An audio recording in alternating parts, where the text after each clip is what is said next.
Halo adik-adik, bagaimana nih sekolah online-nya? Pasti pada bingung gimana cara memahami materi yang diberikan oleh guru. Apalagi untuk materi pembelajaran fisika, harus memahami teori, hukum-hukum, rumus.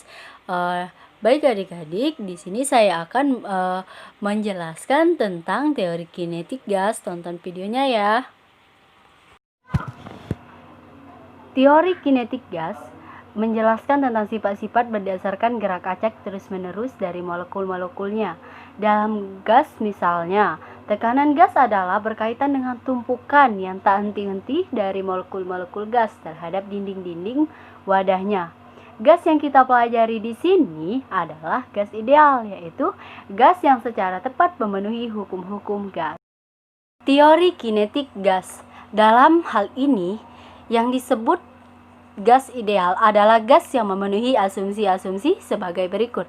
Yang pertama, terdiri atas partikel dalam jumlah banyak dan tidak ada gaya tarik-menarik antar partikel.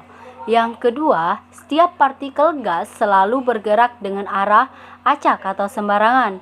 Yang ketiga, ukuran partikel diabaikan terhadap ukuran wadah. Yang keempat, setiap tumpukan yang terjadi secara lenting sempurna. Yang kelima, partikel-partikel gas terdistribusi merata pada seluruh ruang dalam wadah. Yang keenam, gerak partikel gas memenuhi hukum Newton tentang gerak. Yang ketujuh, tidak ada energi yang hilang. Yang kedelapan, ukuran lebih kecil dari jari-jari. Yang kesembilan, masih berlaku hukum-hukum Newton. Baik adik-adik, berdasarkan eksperimen, persamaan keadaan gas telah dilakukan dengan mengubah besaran, tekanan, volume, dan suhu. Ternyata ada kesebandingan antara hasil kali tekanan volume terhadap suhu, yaitu PP delta T. Untuk membuat persamaan di atas menjadi sempurna, maka dilakukan suatu konstanta perbandingan yang nilainya sama untuk semua gas. Dari eksperimen, nilai konstanta perbandingan adalah berbeda untuk setiap gas. Jika kita menggunakan satuan massa tetapi menggunakan mol. 1 mol didefinisikan sebagai jumlah yang ada pada 12 gram atom. Karbon 12 yaitu sebanyak 6,02 kali 10 pangkat 23 partikel. Bilangan 6,2 kali 10 pangkat 23 disebut bilangan Avogadro atau N0. Dengan demikian, mol zat dapat dinyatakan dalam jumlah partikel N, yaitu maka dapat dirumuskan N sama dengan N dikali N0. Dengan N kecil itu disebut jumlah zat atau mol, dan N besar itu banyaknya partikel molekul, dan N0 itu bilangan Avogadro yang nilainya 6,02 kali 10 pangkat 23. Konstanta perbandingan universal yang berlaku untuk semua gas adalah R, konstanta universal, sehingga persamaan keadaan gas ideal dapat ditulis ppnRT dengan P tekanan gas, P volume gas, N jumlah mol gas, R tekanan gas universal, dan T suhu. PP sama dengan RT atau PP sama dengan NKT. Oleh karena itu, N sama dengan, maka persamaan keadaan gas dapat dinyatakan dalam jumlah molekul. Oke adik-adik, selanjutnya kita akan membahas tentang hukum-hukum teori kinetik gas. Yang pertama yaitu hukum Boyle. Hukum Boyle berbunyi bila massa suhu suatu gas dijaga konstan, maka volume gas akan berbanding terbalik dengan tekanan mutlak. Yang dikemukakan oleh Robert Boyle 1627 sampai 1691. Pernyataan lain dari hukum Boyle adalah bahwa hasil kali antara tekanan dan volume akan bernilai konstan selama massa dan suhu dijaga konstan. Secara sistematis dapat ditulis dengan PP sama dengan C, di mana P adalah tekanan gas, P sama dengan volume gas, dan C tetapan berdimensi usaha. Baik, selanjutnya yaitu hukum Charles. Hukum Charles berbunyi volume gas berbanding lurus dengan suhu mutlak selama massa dan tekanan gas dijaga konstan. Dikemukakan oleh Jacques Charles 1787. Dengan demikian, volume dan suhu suatu gas tekanan konstanta adalah berbanding lurus, dan secara sistematis perbandingan tersebut dapat ditulis sebagai berikut, yaitu P sama dengan KT, dengan K adalah konstanta.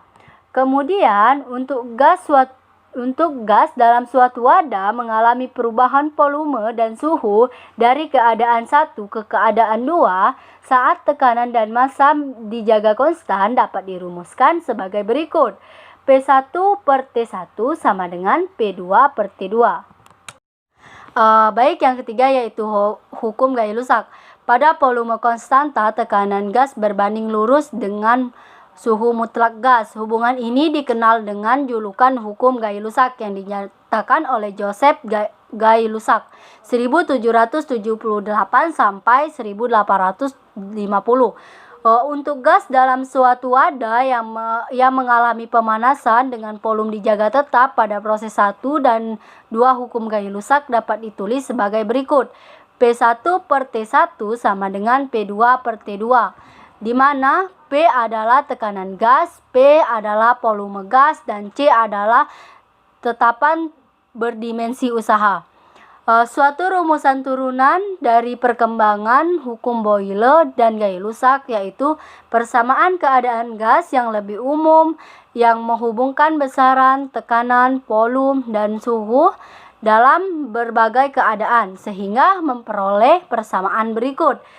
P1 dikali P1 per T1 sama dengan P2 dikali P2 per T2. Baik, selanjutnya yaitu termodinamika. Pada termodinamika terdapat 4 proses, yaitu isobarik, isoternal, isohorik, dan adiabatik. Yang pertama yaitu proses isobarik, tekanan selalu konstan. Dalam proses isobarik, tekanan sistem dijaga selalu konstan. Karena yang konstan adalah tekanan, maka perubahan energi dalam delta, kalor, dan kerja pada proses isobarik tidak ada yang bernilai 0. Yang B yaitu proses isoternal, suhu selalu konstan. Dalam proses isoternal, suhu dijaga agar selalu konstan. Suhu gas ideal berbanding lurus dengan energi dalam gas ideal. U sama dengan 3/2 nRT. Karena tidak berubah, maka hukum pertama termodinamika akan berubah bentuk seperti ini. Dari hasil ini dapat menyimpulkan bahwa proses isoternal, suhu konstan, kalor yang ditambahkan pada sistem digunakan sistem untuk melakukan kerja.